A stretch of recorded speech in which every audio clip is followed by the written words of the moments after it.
Sebelumnya saya ucapkan terima kasih banyak kepada Bapak Ibu semuanya karena telah meluangkan waktunya pada siang hari ini di ruangan ini. Yang saya hormati Bapak Kepala UPTD SD Negeri 02 Tanjung Pau. Selanjutnya yang saya hormati Bapak Ibu Majelis Guru SD Negeri 02 Tanjung Pau. Puji syukur kita panjatkan kehadiran Allah Subhanahu wa taala karena berkat dan rahmat-Nya kita dapat berkumpul pada siang hari ini di ruangan ini. Dan salawat dengan salam tak bosan-bosannya kita hadiahkan buat Nabi besar kita, Nabi Muhammad sallallahu alaihi wasallam.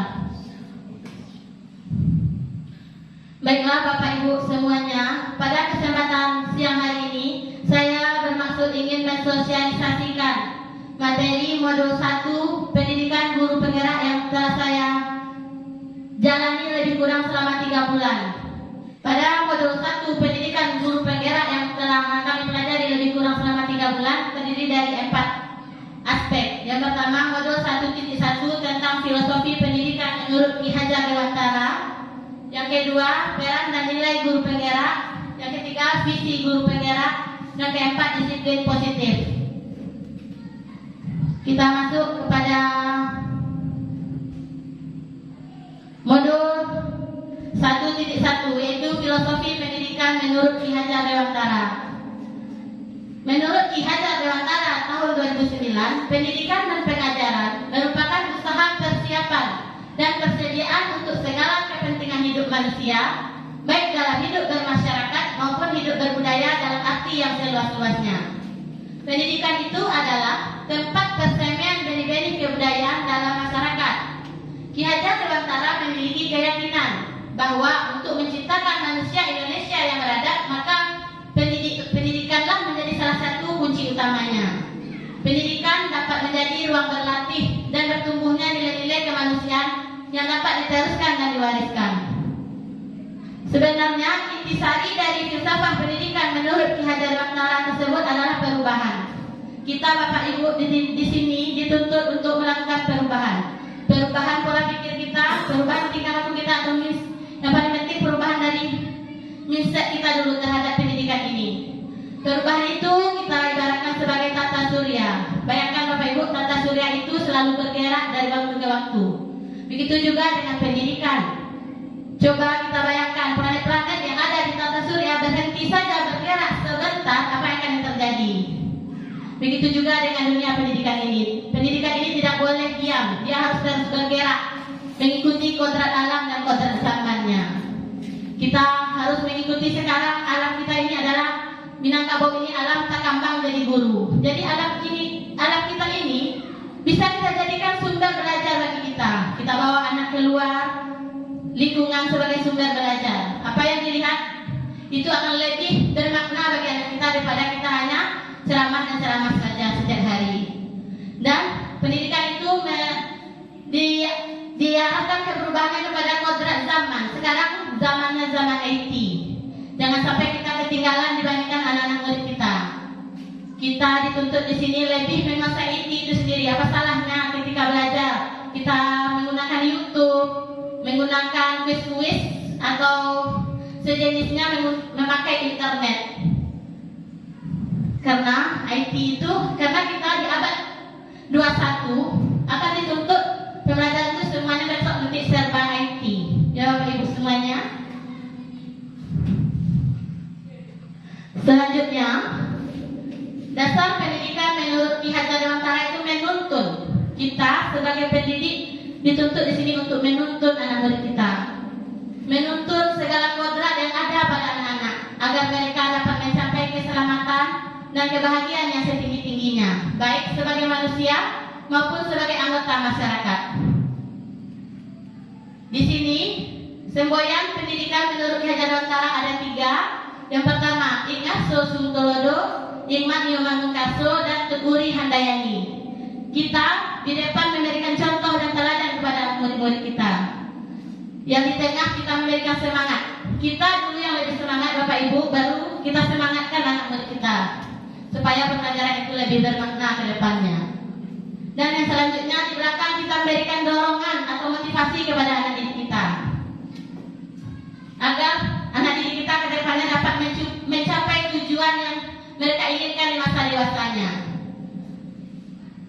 Yang kedua, dasar pendidikan menurut Ki Hajar Dewantara Larang tersebut adalah bermain. Bermain adalah kodrat anak. Kodrat anak itu tidak bisa kita hilangkan ya Bapak Ibu semuanya. Kita bisa mengintegrasikan permainan dalam proses pembelajaran. Kodrat anak bermain tidak hilang, proses pembelajaran kita terlaksana dengan pembelajaran yang lebih bermakna. Selanjutnya, dasar pemikiran Ki Hajar Dewantara tentang pendidikan itu adalah seorang pendidik itu diibaratkan sebagai seorang petani dan anak-anak kita diibaratkan sebagai biji jagung. Apabila biji jagung itu kita tanam di tempat yang subur, mendapat pengairan, mendapat cahaya matahari, dan mendapat perawatan dari petaninya, maka biji jagung tersebut akan tumbuh menjadi jagung yang berkualitas. Begitupun sebaliknya, apabila bibitnya sudah bibit yang unggul, tetapi tidak mendapatkan pengairan yang cukup, tidak mendapat sinar matahari, tidak mendapat tangan dingin dari petani, maka jagung tersebut tidak akan tumbuh menjadi jagung yang berkualitas. Di sini Bapak Ibu semuanya, jangan kita harapkan anak kita yang hebat atau pintar matematika, jangan diharapkan juga dia akan hebat di mata pelajaran lain. Semua anak itu unik. Mereka mempunyai karakter dan keunikan masing-masing. Biarkan mereka berkembang sesuai keunikannya. Kita sebagai pendidik hanya menuntun kemana arahnya anak didik kita. Jangan anak Bapak Ibu harapkan jagung akan tumbuh menjadi padi ataupun padi akan tumbuh menjadi jagung. Seperti planet-planet di tata surya, biarkan mereka berputar sesuai orbitnya. Begitulah kira-kira mengibaratkan pendidikan oleh pemikiran Ki Hajar Dewantara ini Bapak Ibu. Selanjutnya, dasar pemikiran Ki Hajar Dewantara yaitu bukan tabula rasa. Anak itu bukan kertas kosong yang ingin kita gambarkan ya Bapak Ibu.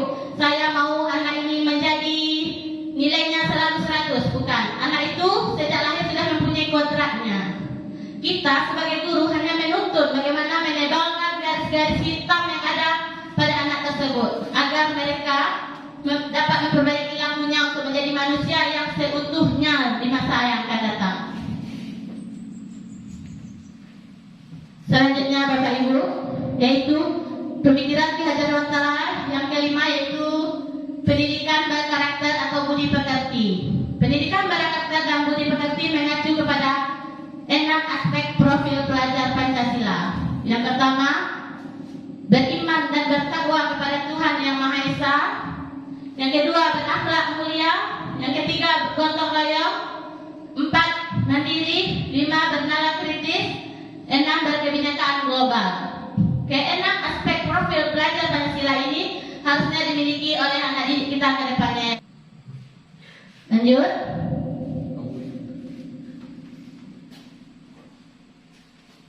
Itu pemaparan tentang modul 1.1 filosofi pendidikan menurut Ki Hajar Dewantara. Ki Hajar Dewantara itu dulunya adalah bapak pendidikan kita yang mendirikan sekolah pertama, yaitu sekolah taman siswa, di mana asasnya taman siswa itu berpihak pada anak, bebas dari segala ikatan dan menghamba kepada anak. Itulah dasar pemikiran Menteri Pendidikan kita mengubah sekarang menjadi Merdeka Belajar dari pemikiran Bapak Ki Hajar Dewantara ini. Yang silakan Bu Dewira. Tadi menurut Bapak, tadi di antara sebanyak anak tadi, kita tidak boleh, kalau dia memang pintar matematik, kita tidak boleh kalau dia tidak pintar yang lain. Berarti kalau anak tersebut hanya misalnya matematik saja yang diajarkan, itu menurut pemikiran saya. Sedangkan pelajaran yang dia tidak suka, yang dia tidak bisa, kita biarkan. Itu menurut tanggapan saya dari yang Ibu sampaikan. Apakah benar atau bagaimana? Nah, terima kasih pertanyaannya Bu Dewira. Maksudnya kita mengembangkan anak itu sesuai bakat dan minatnya. Kita tidak menuntut anak yang hebat di matematika harus hebat juga di agama. Tetapi semua mata pelajaran itu harus kita ajarkan. Tapi kita tuntut dia semuanya harus bisa di semua mata pelajaran. Kita kan mulai ke depannya kita bakat anak ini kemana ya, kita tuntun dia ke sana. Kurikulum 2022 adalah kurikulum sekolah penggerak yang akan dilaksanakan oleh Pak Nadiem Karim. Di sana besok kita akan diberikan lagi sosialisasi bagaimana Mudah-mudahan kita semua besok bisa menjalankan bagaimana yang Merdeka Belajar itu. Begitu kira-kira Bu. Lanjut di 4 ya, budaya positif. Budaya positif. Budaya itu adalah kebiasaan-kebiasaan yang telah kita lakukan sehari-hari di sekolah. Itu adalah budaya. Di sini yang pertama adalah perubahan paradigma. Perubahan paradigma kita untuk membangun budaya positif, sekolah perlu menyediakan lingkungan yang positif, aman dan nyaman agar murid-murid mampu berpikir, bertindak dan mencipta dengan merdeka, mandiri dan bertanggung jawab. Untuk mengubah paradigma ini yang dulunya menggunakan teori stimulus respons, sekarang menggunakan teori kontrol. Menurut teori stimulus respons, realita atau kebutuhan kita sama, sedangkan menurut teori kontrol, kebutuhan kita berbeda. Benarkah Bapak Ibu? Apakah kebutuhan kita sesama kita sama? Berbeda. Itulah pandangan kita ke depannya untuk anak kita. Kebutuhan anak kita itu berbeda. Yang kedua, menurut teori stimulus respons, semua orang melihat hal yang sama. Menurut teori kontrol, setiap orang memiliki gambaran yang berbeda. Saya mungkin melihat Bu Ira itu sebagai guru yang rajin, tekun, dan disiplin. Mungkin Bu Lin tidak melihat Bu Ira seperti itu. Itu adalah gambaran kita terhadap seseorang itu berbeda. Demikian juga dengan anak-anak kita. Yang ketiga, kita mencoba menurut teori stimulus respon, kita mencoba mengubah orang agar berpandangan sama dengan kita. Sedangkan menurut teori kontrol, kita berusaha memahami pandangan orang lain tentang dunia. Selanjutnya, menurut teori stimulus respon, perilaku buruk dilihat sebagai sebuah kesalahan. Sedangkan menurut teori kontrol, semua perilaku memiliki tujuan. Apapun perlakuan atau permasalahan yang dilakukan oleh anak didik kita, itu semuanya memiliki tujuan ya Bapak Ibu. Kita di sini menuntunnya. Apa sih tujuan anak ini seperti ini? Apa sih tujuan anak ini selalu membuat masalah di sekolah? Begitu kira-kira Bapak Ibu. Dan menurut stimulus respon, orang lain bisa mengontrol kita. Sedangkan menurut teori kontrol, hanya Anda yang bisa mengontrol diri Anda. Orang lain tidak akan bisa mengontrol diri kita. Nah, selanjutnya menurut stimulus respon, saya bisa mengontrol orang lain. Sedangkan menurut teori kontrol, Anda tidak bisa mengontrol orang lain. Dan yang terakhir, menurut stimulus respon, model berpikir kita itu menang kalah. Sedangkan dituntut di sini, model berpikir kita sekarang itu menang, dan menang. Karena kalah itu negatif. Kita selalu pikir menang, bisa, dan bisa. Begitulah kira-kira menurut teori kontrol, perubahan paradigma yang akan kita jalani ke depannya. Selanjutnya, disiplin positif dan motivasi. Ki Hajar Dewantara menyatakan bahwa untuk mencapai kemerdekaan atau dalam konteks pendidikan kita saat ini, untuk menciptakan murid yang merdeka, syarat utamanya adalah harus ada disiplin yang kuat. Disiplin yang dimaksud adalah disiplin diri yang memiliki motivasi internal. Jika kita tidak memiliki motivasi internal, maka kita memerlukan pihak lain untuk mendisiplinkan kita atau motivasi eksternal, karena berasal dari luar, bukan dari dalam diri kita lagi sendiri. Misalnya Bapak Ibu, ada anak kita yang datang ke sekolah tepat waktu, tidak mau terlambat. Mungkin motivasinya masih motivasi eksternal, takut kena hukuman atau ingin mendapat penghargaan dari gurunya. Yang kita harapkan ke depannya motivasi itu adalah motivasi internal yang muncul dalam diri anak kita itu. 3 alasan motivasi itu ada 3. 1, untuk menghindari ketidaknyamanan atau hukuman. 2, untuk mendapatkan imbalan atau penghargaan dari orang lain. Yang ketiga, untuk menjadi orang yang merdeka, yang mereka inginkan, dan menghargai diri sendiri dengan nilai-nilai yang mereka percaya. Bisa jadi contohnya kita di sini ya, kita datang cepat ke sekolah ingin mendapat pujian dari kepala sekolah, bisa saja. Atau kita cepat-cepat datang ke sekolah menghindari ketidaknyamanan dari teman, nanti teman kata ini ya. Itulah contohnya motivasi eksternal. Hendaknya motivasi itu adalah motivasi internal. Untuk memulai ini bisa kita gunakan motivasi eksternal ke anak-anak kita untuk membiasakan terjadinya motivasi internal. Salah satu cara untuk mewujudkan motivasi internal yaitu dengan membuat keyakinan kelas.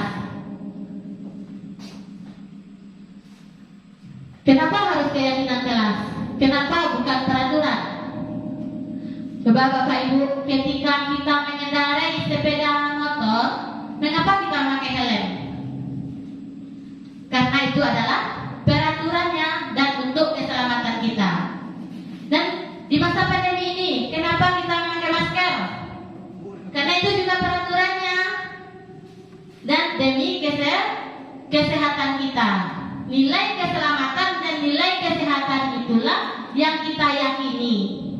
Maka keyakinan akan lebih bersemangat dan bergerak dibandingkan dengan sebuah peraturan. Demikian juga dengan anak didik kita. Karena sebuah keyakinan ini berasal dari ide-ide anak kita itu sendiri. Kita minta ide atau pendapatnya bagaimana kelas kita berikutnya, bagaimana pembelajaran kita yang menyenangkan, kelas kita aman, apa yang harus kita lakukan. Kita minta anak murid kita menuliskan ke depan tulis, nanti ide-ide yang dituangkan oleh murid kita itu kita satukan dalam kalimat positif, kita jadikan jadi keyakinan kelas. Di sini tidak ada lagi hukuman ataupun sanksi ya Bapak Ibu. Kita akan melakukan restitusi nanti nama setiap yang ada melanggar sebuah keyakinan tersebut. Menurut Dr. William Glasser ada 5 kebutuhan dasar manusia. Yang pertama, kebutuhan untuk bertahan hidup. Yang kedua, kebutuhan cinta dan kasih sayang. Kebutuhan akan kesenangan, kebutuhan akan kebebasan, dan kebutuhan akan penguasaan.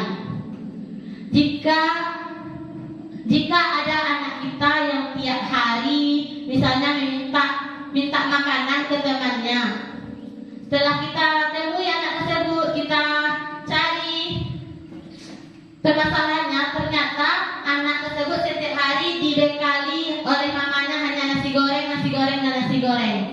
Berarti di sini anak itu butuh kebebasan dalam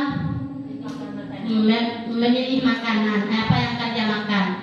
Dan selanjutnya contohnya lagi ketika ada anak kita yang sering tidak masuk sekolah contohnya. Coba kita dalami kebutuhan apa ini yang sedang dipenuhi oleh anak kita.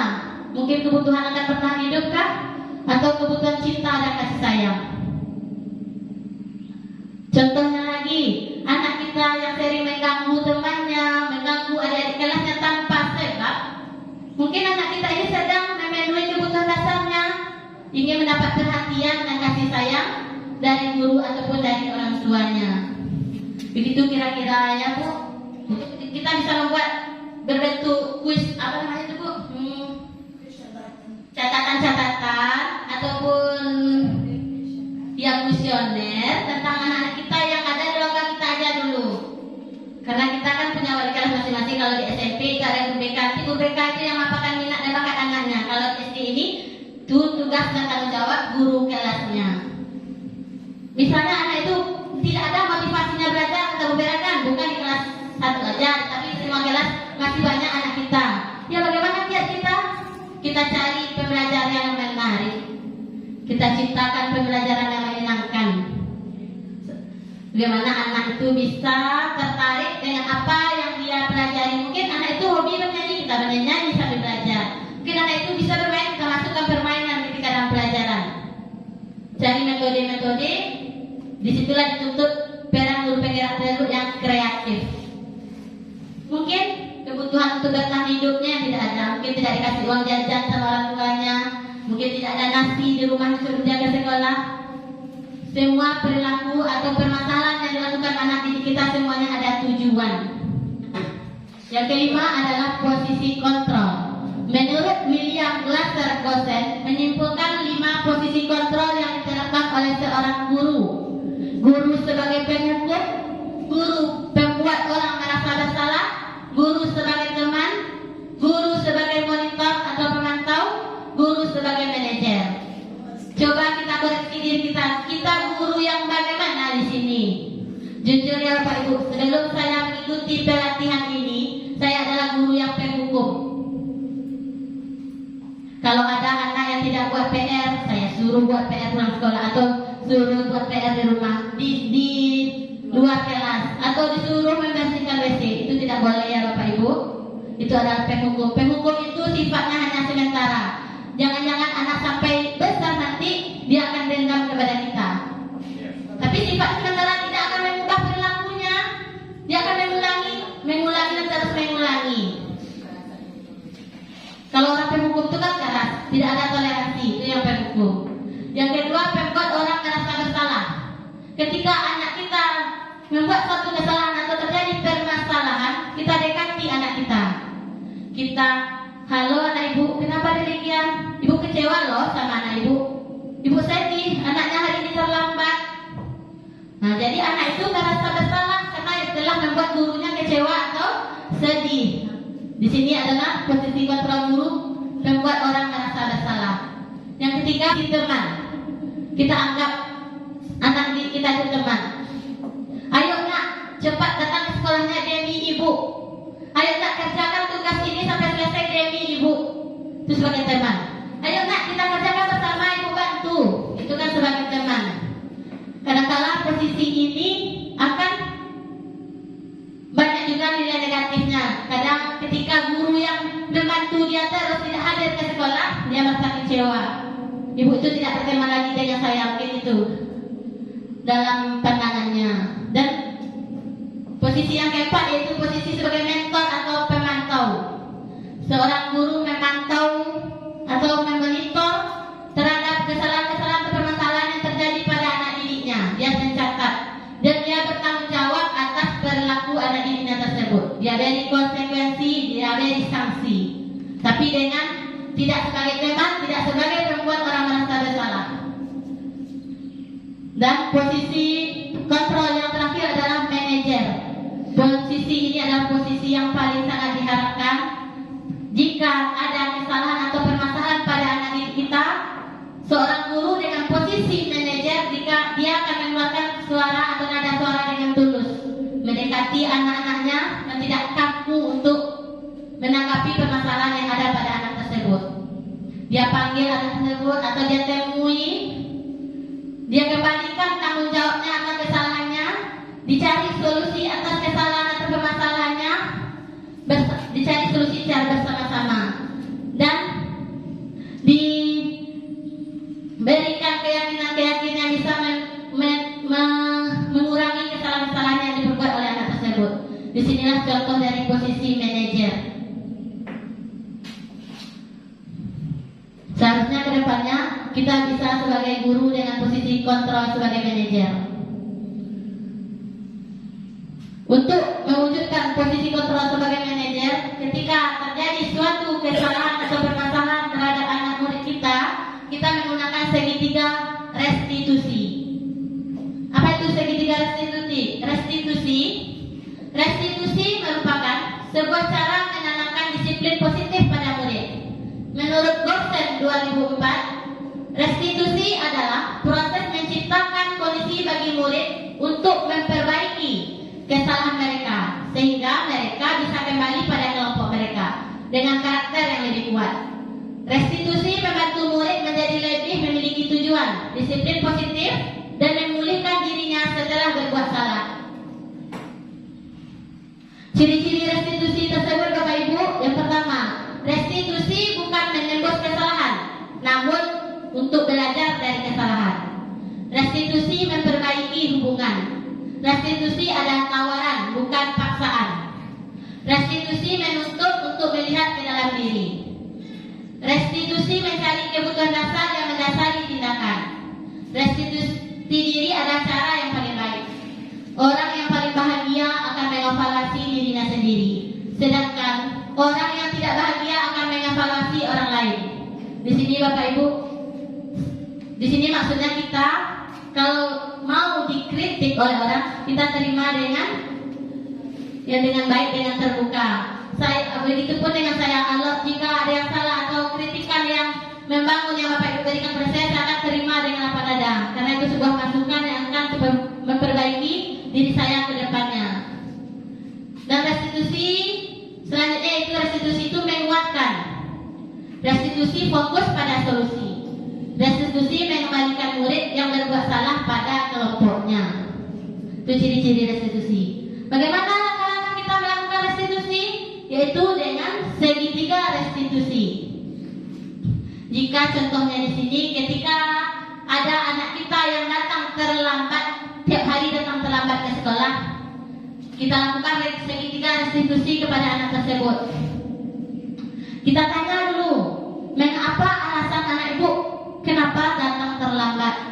Jangan langsung dihukum atau diberi sanksi. Kita tanya dulu sebabnya. Setelah itu kita yakinkan dia bahwa bukan dia saja yang pernah melakukan kesalahan. Semua orang pasti pernah melakukan kesalahan. Dan selanjutnya kita tanya lagi, kita yakinkan mau jadi anak seperti apa ke depannya. Kita cari solusi bersama anak tersebut. Dan nilai-nilai keyakinan apa yang telah anak ibu langgar dan bagaimana ke depannya anak ibu seharusnya. Begitulah kalau menyelesaikan permasalahan dengan segitiga restitusi Bapak Ibu. Nah, sekian. Baiklah Bapak Ibu, demikian pemaparan saya pada siang hari ini. Terima kasih atas segala perhatian. Kalau ada pertanyaan, silakan. Setelah kita dengar apa yang disampaikan oleh Niki ini dari awal sampai akhir, kemudian kita lihat apa yang diperbuatnya jelas. Jika kita bandingkan dengan kita sebagai guru yang lain, dia telah mengalami perubahan. Enak. Kami sebagai guru yang lain tahu proses yang seperti itu, tahu apa yang akan diperbuat, tapi untuk berbuat yang seperti itu yang belum kami laksanakan. Mudah-mudahan dengan Nike sebagai guru tenggera, sebagai motivasi bagi kami untuk melaksanakan hal-hal yang telah Nike perbuat. Semoga sebagai contoh bagi kami, bagi guru-guru kelas yang lain.